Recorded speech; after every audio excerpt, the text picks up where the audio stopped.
भगवान ने कहा उद्धव बड़ी देर कर दी। उद्धव जी ने कहा यहाँ ना रहो मथुरा में, आप चलो वृंदावन, आपकी प्रेमी गोपियां वहां हैं।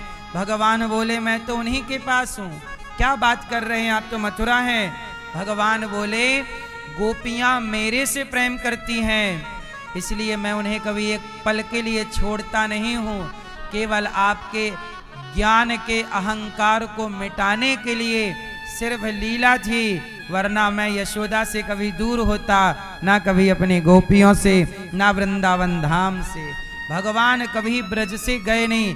मैंने एक दिन आपको समझाया ना कि यशोदा के भी एक पुत्र हैं और देवकी के भी एक पुत्र, तो दो भुजी यशोदा के हैं और चतुर्भुजी देवकी के। तो जो यशोदा नंदन है वो कभी वृंदावन से गए ही नहीं। उद्धव जी अक्रूर जी जिन कृष्ण को लेकर गए और जिन्होंने कंस को मारा और जो द्वारिका गए वो देवकी पुत्र हैं। यशोदा का लाला तो आज भी वृंदावन से कभी प्रभु बाहर गए नहीं।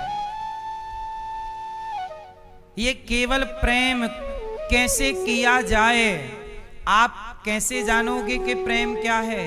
गोपियों के अंदर जो तड़प है, जो कृष्ण को पाने की चाह है, वही प्रेम है। जैसे एक स्त्री किसी से प्रेम करे, कोई लड़का कोई लड़की एक दूसरे से प्रेम करे और उसको पाना चाहे, तो ये तो सांसारिक प्रेम है। इस प्रेम में स्वार्थ है लड़का लड़की के प्रेम में। जैसे एक स्त्री पुरुष एक दूसरे के लिए तड़पते हैं, जब यही तड़प भक्त की भगवान के लिए जाग जाए, उसी का नाम है प्रेम। संसार में जो है, अब जैसे आजकल के लड़का लड़की प्रेम करते हैं, अब बताओ ये लड़का लड़की सच बताओ, स्कूल कॉलेज में नहीं प्रेम चलता है, ये बताओ ये लड़का लड़की प्रेम करते हैं, इनमें प्रेम है या नहीं? एक लड़की ने कहा आई लव यू, लड़के ने भी कहा आई लव यू, फिर आई लव यू 2 4 5 8 100, यहां तक बातें जाती हैं। ये बताइए कि इनका जो प्रेम है आई लव यू 100, ये प्रेम है कि केवल शब्दों में है? क्या है? हम हमेशा एक बात कहते हैं, याद कर लीजिएगा, कोई आपसे प्यार क्यों करेगा? कोई आपसे प्यार, बोल दो, कोई आपसे प्यार, जोर से, कोई आपसे प्यार क्यों करेगा? कोई आपसे प्यार नहीं करता। आप सुंदर हैं, आपका फेस अच्छा है, चमड़ी अच्छी है आपकी, आप गोरे हैं, सुंदर हैं, आपका लुक अच्छा है, तो आपको आई लव यू कहने वाले ज्यादा होंगे। आप थोड़ी कम सुंदर हैं तो आपको आई लव यू कम मिलेंगे। आप बिल्कुल सुंदर नहीं हैं तो देखो ना, कुछ लड़कियों की शादी ही नहीं हो रही है। जब आई लव यू तो फिर उस लड़की के लिए क्यों नहीं आई लव यू निकल रहा है? किसी की शादी नहीं हो रही है, क्यों नहीं हो रही है? दिखने में अच्छी नहीं है, इसलिए आई लव यू आपके लिए नहीं था, आपकी चमड़ी के लिए, सुंदरता के लिए।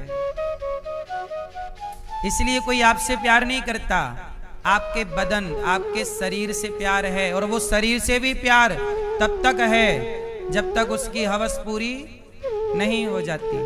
जैसे चिंगम को चबाते हैं, मुंह पे तब तक रखी जाती है जब तक उसमें कुछ निकलता है, रस, मिठास, तो रखी जाती है चिंगम, और जब उसका रस खत्म हो जाता है तो थूक दी जाती है। ऐसे जो लड़के आपको आई लव यू कहते हैं वो केवल आपको हंसाना चाहते हैं, आई लव यू के जाल में आपको शोषण करेंगे। और इसी बहाने लव जिहाद हमारे देश में खूब चलता है। मुसलमान लोग हिंदू नाम रख के और हिंदू लड़कियों को फंसाते हैं और प्यार के नाम पर उनका ले जाके शादी वादी के नाम पर विदेशों में बेच देते हैं। क्योंकि अब लड़की मुसलमान से टच में आ गई तो माँ बाप समझाएंगे कि बेटा वो गलत है, वो माँ बाप की तो मानेगी नहीं, तो वो उसको जिहादी ले जाएगा और वहां ले जाने के नाम पे माँ बाप का टच खत्म हो गया। अब देखने वाला कोई नहीं, 2, 4, 5, 10, 20 लाख में तुम्हें विदेशों में लड़कियां, भाई लड़कियां तो दुनिया भर में बिकती हैं, ये बात सही है कि गलत है बताओ? लड़कियों का सौदा पूरी दुनिया में होता है। लड़कियां खरीदी, अभी नहीं, एक 13 साल की लड़की एक रिक्शे वाले ने एक होटल में बेच दी, जबकि वो घर जा रही है, रिक्शे वाले से कह रही भैया हमें घर छोड़ दो, वो ले जाके होटल में दे आया और उस लड़की के पैसे उसके संग रेप किया और होटल में दे दिया। फिर उस होटल ने अपने ग्राहकों को बेचा और फिर दूसरी होटल में शिफ्ट कर दी, फिर तीसरी। 5 दिन तक वो लड़की बिकती रही, 13 साल की। सुनी कि नहीं ये घटना? अभी चल रही है बाजार में ये घटना। 30 लोगों ने उसके साथ बलात्कार किया, 13 साल की लड़की के साथ 30 लोगों ने। क्या है ये? इसलिए मेरी बहनों, मेरी मां, आप किसी के चक्कर में ना पड़े। वो लड़की तो 13 साल की बेचारी अबोध थी, उसे तो कुछ भी पता नहीं था, लेकिन आप तो जान करके झूठे आई लव यू में, प्यार में फंस जाती हो और वो ले जाके आपको, जो आपका मुसलमान यार है जिसे लव जिहादी कहते हैं, जब आप कहती हो नहीं हमारा वाला अब्दुल ऐसा नहीं है, ये एक से ही है। इनका तो टेंडर मिलता है इनको कि भाई तुम जितनी लड़की फंसाओगे उतना पैसा इनका मिलता है। एक लड़की यदि 5-10 लाख की बिक गई और यदि साल में ऐसी 2-4 फंसा लिया तो 40-50 लाख फ्री के मिल गए। अच्छा धंधा है ये, क्यों? इसमें है कोई बुराई? फिर तो ये भी एक धंधा है बाजार का। प्यार के नाम पे लड़कियों को फंसाओ और बेच दो, 5-10 लाख आ गए और तुम जहां बिकोगी सारी जिंदगी तुम केवल प्लेट साफ करोगी होटलों में और हर आए दिन 10-20 पुरुष तुम्हारे संग बदलते चले जाएंगे, तुम्हें वैश्या बना के उतार दिया जाएगा। बात तुम कह ना पाओगी। एप्स्टीन फाइल क्या थी? लड़कियों का व्यापार। वहां बड़े बड़े वैज्ञानिक, बड़े पढ़े लिखे बुद्धिजीवी ना जा रहे थे वहां। बोलो हाँ। छोटी छोटी लड़कियां आज पैदा हुई हैं जो, उनके साथ बलात्कार। ये है इस कलयुग की सच्चाई, ये है बड़े बिजनेसमैन पढ़े लिखे लोगों की सच्चाई। एप्स्टीन फाइल लाखों पेज की फाइल है जिसमें फोटेज सब कुछ है कि ये गए। एप्स्टीन नाम का एक व्यक्ति था जिसने ये सब खेल रचा और वहां लड़कियां हजारों की मात्रा में बिकी और खरीदी गईं। और लड़कियों को केवल बलात्कार नहीं, उन्हीं लड़कियों को पका के उनका मांस खाए। नरभक्षी है कलयुग में लोग। ये सब आपसे छिपा कुछ नहीं है, फिर भी अक्कल की दाढ़ और आंख ना खोले तो फिर हमारा दोष नहीं है। इसलिए किसी लव जिहादी, कल मेरे पास प्रश्नोत्तरी में एक बहन आई 2 बच्चों को लेकर। उस लड़की ने वो बताया मेरे से, गुरुजी मेरे पिताजी रिक्शा चलाते थे, मेरे पिताजी मुझसे बहुत प्यार करते थे। जब तक मेरे पिता मुझे खिलाते नहीं रात को कुछ अपने हाथ से, तब तक मेरा बाप सोता नहीं था। इतना प्यार मेरा बाप करता मेरे से। लेकिन मैं एक लड़के के प्यार में पागल हो गई और मैं अपने पिता के लाख समझाने पर, माँ के लाख समझाने पर, समाज के लाख समझाने पर मैं नहीं मानी। और वो लड़की बोली कि मैं उस लड़के के संग भाग गई और मेरे भागते ही जिस बाप ने मेरे से इतना प्रेम किया, मेरा बाप डिप्रेशन में चला गया कि मेरी बेटी ने मुझे धोखा, और मेरा बाप 2 साल बाद मर गया। और आज जिस लड़के के संग में भागी थी उसने मुझे धोखा देकर किसी और से ब्याह कर लिया। अब मैं ना बाप की रही, ना पिता की रही, ना पति की रही, ना घर की रही, ना घाट की रही। ये अभी की बात है। सोशल मीडिया पर, इंस्टाग्राम पे ये वीडियो आप देख लेना, अनिरुद्धाचार्य के इस पेज पर मिल जाएगी। वो लड़की रो रो के अपना हाल सुना रही और वो कह रही है बहन बेटियों को, बहनों मैंने गलती की, पिता की बात ना मानी, आप ये गलती मत करना। ये प्यार 4 दिन का है, ये प्यार का भूत उतर जाता है सबका। ये गलती ना करना, सारी जिंदगी पश्चाताप के सिवा कुछ हाथ ना लगेगा। माँ बाप का दिल दुखाकर, जिस बाप ने तुम्हें खिला पिलाकर सुलाता था, बेटी को जब तक ना देख ले बाप सोता नहीं था, ऐसे बाप का दिल तोड़कर तुम खुश रह पाओगी? जब तुम अपने बाप का प्यार ना समझ पाई तो तुम किसी के प्यार को क्या समझोगी। प्यार नहीं था वो जो तुम भाग भाग के चली गई। ये प्यार का नाम मत लो, ये तुम अपनी वासना के लिए भागी हो। ये लड़के लड़कियां जो भाग रहे हैं, शादी वादी कर रहे हैं भाग भाग के, ये काय कि ये प्यार नहीं, केवल शरीर की हवस पूरी। एक टाइम बाद शरीर विकसित होने लगता, हार्मोन्स जागने लग जाते हैं, तब ज्ञान तो होता नहीं है कि अपने ब्रह्मचर्य को कंट्रोल करें। तब आज की युवा पीढ़ी भटक जाती है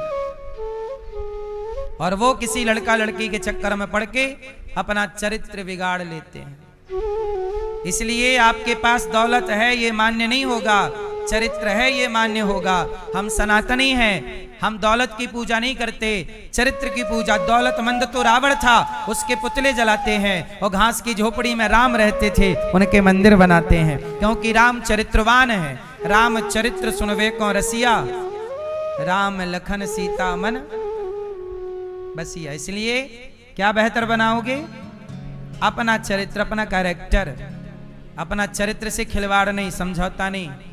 आजकल बाजार में बहुत अच्छा नहीं चल रहा है। आजकल लड़कियां भी झूठा आई लव यू बोल के फंसा लेती हैं लड़कों को, ब्लैकमेल कर लेती हैं। तो आजकल लड़कियों का भी धंधा है और कुछ लड़कों का भी धंधा है। तो आप लोग ये बाजार में फंसे ना गलत तरीके से। अपने माँ बाप की राजी मर्जी से विवाह करो, जो लड़का पसंद आए माँ बाप को बता दो, माँ बाप सही समझेंगे, विवाह करेंगे। शादी कर लो, एक के साथ खुश रहो। खुश रहने वाला एक के साथ खुश रह सकता है, नहीं रहने वाला देखो ना बॉलीवुड में बुढ़ापे में अभी शादियां चल रही हैं। तो जो अपनी लुगाई से खुश नहीं है वो किसी से खुश कैसे होगा? बुढ़ापे में मरने का टाइम चल रहा है बुढ़ऊ का, शादी रच रही है। तो ये हमारा भारत चरित्रवानों का, जिसके संग रहते हैं 7 फेरे एक बार हुए, एक बार के बाद सदा के लिए हम उसके हैं। दूसरी नारी के बारे में सोचना भी पाप है। अब देख लो, पहली के संग रह के बच्चे पैदा कर लिए, दूसरी के संग रह के बच्चा, और वो बच्चे अपने बाप के ब्याह में नाच रहे हैं। ये कलयुग नहीं है कि बेटा अपने बाप के ब्याह में नाचे? अब देखना, बच्चे पैदा किया बाप ने, और बच्चों को ढो रही है माँ, और बाप अपना अलग कर लिया और माँ ढो रही है बच्चों को। मतलब अब बच्चों के, अब बच्चे क्या नाम बताएंगे अपने बाप का? तो ये हमारे सनातन का ये चरित्र नहीं है। ये चरित्र बॉलीवुड का हो सकता है, ये चरित्र सनातन का। इसलिए कहता हूं, हम राम को फॉलो करने वाले हैं, राम के आदर्शों पर चलना ही सनातन की जिम्मेदारी है। हम सनातनी हैं, हम अपनी वासनाओं की इस गहरी खाई में डूब ना जाएं। ये अच्छा, ये बताओ, बुढ़ापे में शादियों की जरूरत पड़ रही है? सच बताना, क्यों जरूरत पड़ रही है? इनको पेट की भूख नहीं है, इनको चमड़ी की भूख अभी है। ये काय की भूख मिटाने के लिए शादियां कर रहे हैं। पेट की भूख मिट जाती है, चमड़ी की नहीं मिटती। इसलिए कहता हूं, सत्संग करो और अपनी इच्छाओं को कंट्रोल करके अपनी नाभि से जो आपका तेज है, कहते हैं जो शक्ति नाभि से नीचे चली गई वो वासना हो गई, और जो एनर्जी नाभि से ऊपर आ गई वह उपासना हो गई। तो अपनी शक्ति को वासना ना बनाइए, अपनी एनर्जी को उपासना बनाइए। और हम सनातनी उपासक हैं। क्या हैं? उपासक हैं। अपनी शक्तियों को संसार के भोग विलास में ही ना डुबाए रहिए, अब अपने आप को ईश्वर से जोड़िए, क्योंकि अब आखिरी ठिकाना वही है। भगवान ने अपने, इसलिए आप लोग अपनी बेटियों को, बेटों को प्यार करना सिखाइए कि बेटा प्यार क्या होता है। जिस बेटी को माँ से प्यार नहीं हुआ, जिस बेटे को बाप से प्यार नहीं हुआ, वो किसी लड़की लड़के के प्यार को कहता है कि हम प्यार करते हैं। वो प्यार नहीं है, वासना है, जिसे तुम छिपाने के लिए नाम दे रहे हो प्यार। कोई किसी से प्यार क्यों करेगा? कोई आपसे प्यार क्यों करेगा? अब भगवान श्री कृष्ण का पहला विवाह मां भगवती रुक्मणी जी से हुआ। अब हमारे श्री राजकुमार तायल जी, परीक्षित बन के श्रीमती शिखा तायल जी, श्री अनिल कुमार गुप्ता जी और श्रीमती रजनी गुप्ता जी, आप दोनों ने अपनी अपनी 21-21 पीढ़ियों को कृतार्थ कर लिया है इस पावन से कथा से, अमृतमयी कथा से। इसलिए आप सब लोग अपने इसी धर्म पर चलते हुए आपसे समाज सीखेगी। जैसे भरत जी ने कहा कि मैं नहीं गलत कर सकता क्योंकि पृथ्वी को मुझ पे गर्व है, ऐसे इस देश को आप पर गर्व है कि आपने अपने माता पिता के लिए जो कार्य किया, उनको भागवत सुनवाई, आपने अपने पुत्रों के लिए भागवत पुत्रों को सुनवाई ताकि इनका संस्कार मजबूत हो। इन 7 दिनों में ये कुछ तो सीखेंगे और ये आप अच्छे पिता होने का परिचय दे रहे हैं, अच्छे पुत्र होने का परिचय दे रहे हैं। अच्छे भारतीय का परिचय यही है कि आप अपने बच्चों को, अपनी पीढ़ियों का भी आपने उद्धार किया, बच्चों को भी संस्कार इस कथा से मिल ही गए 7 दिनों में कुछ ना कुछ, और आपकी आने वाली पीढ़ी भी आपके पुण्य से खुशहाल रहेगी। कहते हैं बाढ़े पूत पिता के धर्मा, माँ बाप के पुण्य से पुत्रों में वृद्धि होती है। भगवान आप सबको स्वस्थ और सुखी रखें। स्वर्गीय श्री राम विलास तायल जी, स्वर्गीय श्री जगदीश चंद्र गुप्ता जी की स्मृति में आपने सुंदर सा ये आयोजन कराया। पुत्र अजय मेघा तायल जी, रोहित दिव्या तायल जी, अनुश्री पल्लव गर्ग जी और राजश्री प्रखर प्रताप सिंह जी, रितिका गुप्ता जी, आप सबका बहुत बहुत साधुवाद। आप लोगों ने कुछ सीखा कि नहीं कथा से? क्या सीखा? बैठ जाइए। हाँ, समस्त तायल एवं गुप्ता परिवार का साधुवाद। हितकारी उपभोक्ता भंडार मोदी नगर गाजियाबाद नोएडा से आप आए, पूरे परिवार का स्वागत वंदन अभिनंदन। भगवान आप सबको सुखी रखें, खुश रखें। अभी यहाँ भागवत जी के आज पाठ पूरे हुए। 19 तारीख से पुनः यहाँ भागवत जी के पोथी पाठ होंगे। आप भी भागवत जी के पोथी पाठ अपने पितरों की शांति, सुख शांति, समृद्धि के लिए करा सकते हैं। जीवन में भागवत जरूर सुनना चाहिए, सबको सुनना चाहिए। तो भगवान के विवाह कितने हुए? पहला विवाह रुक्मणी जी से, दूसरा विवाह भगवान का जामवंत की बेटी जाम्बवती से, तीसरा विवाह भगवान का सत्यभामा से, चौथा विवाह यमुना जी से, पांचवा विवाह मित्रविंदा से, छठवा विवाह सत्या, सातवां भद्रा, आठवां लक्ष्मणा।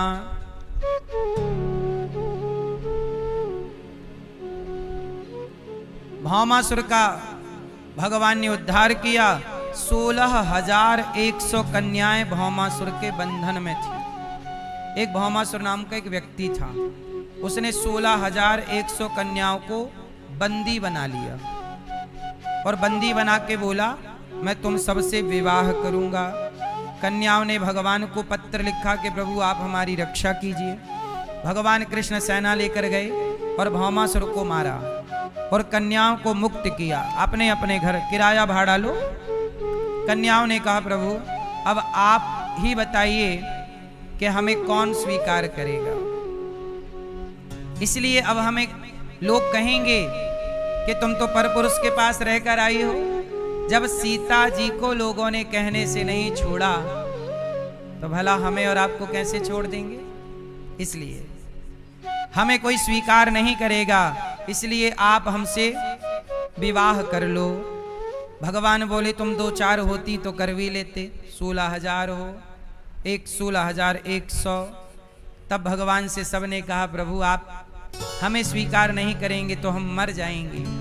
तो जिन कन्याओं को समाज स्वीकार नहीं करता, अपमान की दृष्टि से देखता, ऐसी नारियों को समाज में सम्मान के साथ जीने का भगवान ने अधिकार दिया। और भगवान के टोटल विवाह हो गए 16,000। कितने विवाह? अच्छा, भगवान ने इतने सारे विवाह करके सही किया कि गलत किया? जोर से क्यों किया?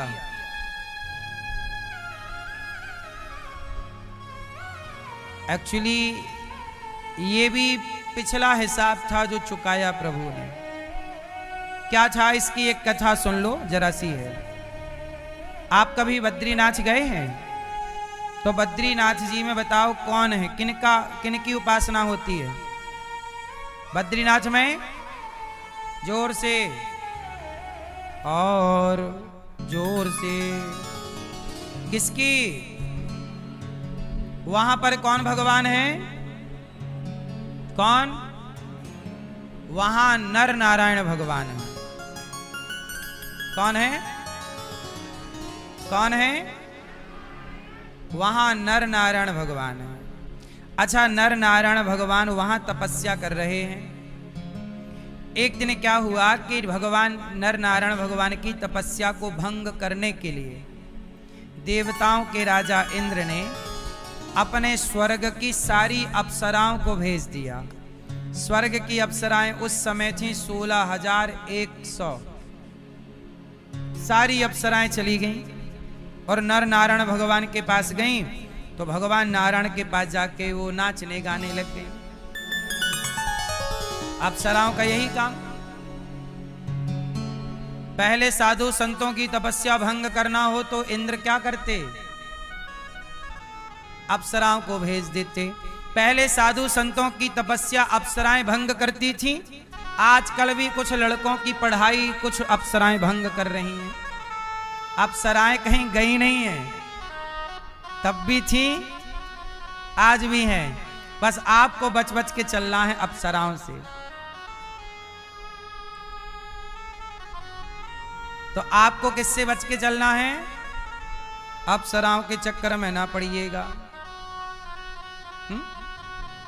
भैया। किसके चक्कर में नहीं पड़ना? क्यों भैया, आप पढ़े तो नहीं किसी के चक्कर में हैं? नहीं, ये बगल वाले सही बता। खा मां कसम के नहीं पढ़े, फिर सही है। आजकल के लड़के चक्कर में पढ़ के अपना पढ़ाई वढ़ाई भी बिगाड़ लेते हैं, पूरा भविष्य जीरो कर लेते हैं। चक्कर में ना पड़ो। तो ये सब चाल रहती है देवताओं की। आजकल तो लोग यही षड्यंत्र करते रहते हैं, फंसाना है किसी को बस। देवताओं के राजा ने 16,100 अप्सराएं भेज दी, जाओ। अब वो आई नाचने लग गई ताता थैया करके। भगवान नारायण तपस्या कर रहे थे, पायल की आवाज सुनी, लग कोई गड़बड़ है। आंख खोल कर देखी तो 16,100 कन्याएं, सुंदर सुंदर सुंदर। भगवान ने देखा और आंखें बंद कर ली। भगवान समझ गए कि ये इंद्र जो है, कोई जरा तपस्या करने लग जाए, इंद्र घबरा जाते हैं कि गई अपनी आसन, ये तपस्या करके कहीं इंद्र ना बन जाए। इसलिए आप लोगों को ज्यादा पुण्यात्मा इंद्र नहीं बनने देते। ज्यादा भक्ति पूजा करने लग जाओगे तो मन भटकाने लग जाएंगे देवता। इसलिए तुलसीदास जी ने कहा कि और देवता चित्त न धरई, हनुमत से सर्व सुख। देवता भटकाने वाले होते हैं, इन्हें अपनी कुर्सी का डर सताने लग जाता है। तो सारी अप्सराएं गईं, भगवान ने आंखें खोल ली। काहे नाच रही हो? जाओ, तुम्हारे नाच का यहाँ कोई प्रभाव नहीं है, जाओ। इंद्र ने भेजा है, जाओ इंद्र से कहना हमें कोई इंद्र का पद वद नहीं चाहिए। भगवान के तो ऐसे रोम रोम में करोड़ों इंद्र डोल रहे हैं, जाओ। उन अप्सराओं को जब प्रभु ने कहा तो भगवान ने अपनी जंघा पर एक हाथ मारा ऐसे। तो जैसे ही जंघा पर एक हाथ प्रभु ने स्पर्श किया तो एक सुंदर सी स्त्री अप्सरा भगवान की जंघा से प्रकट हो गई, उर्वशी। भगवान से एक अप्सरा, और वो इतनी सुंदर थी कि ये 16,100 वाली लज्जित हो गई, हम तो इसके आगे कुछ भी नहीं है। तब भगवान बोले कि ये काम हमारा बेटा है। कामदेव किसका बेटा है? तो भगवान का बेटा। काम भगवान को थोड़ी परेशान करेगा। जाओ तुम लोग, जाओ।